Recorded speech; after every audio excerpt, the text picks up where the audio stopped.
Please, তোমরা তো জানো না কখন তোমরা মরবা। শোনো, তুমি অপরাধ করিও যদি তোমার মনে হয় আল্লাহ তোমাকে দেখে না, তখন করিও। তুমি অপরাধ করিও যদি তোমার মনে হয় আল্লাহ তোমাকে জিজ্ঞেস করবে না, তুমি নিশ্চিত বেঁচে যাবা। তুমি অপরাধ করিও যদি তোমার মনে হয় যে আল্লাহ তোমার জন্য জাহান্নাম নির্ধারণ করবে, আর তুমি আল্লাহকে বলবা আল্লাহ আপনি বললেই হবে না আমি জাহান্নামে যাবো। যদি এই ক্ষমতার অধিকারী হও তাহলে তুমি অপরাধ করিও।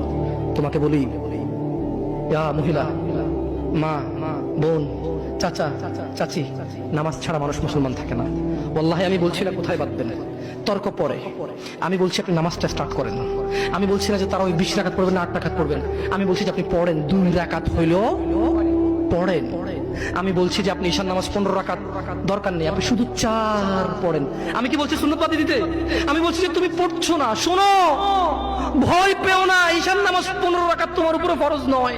আমি তোমাকে না করছি না 15 রাকাত পড়তে, আমি বলছি যে তুমি নামাজই পড়ো না, 4 পড়ো। Likey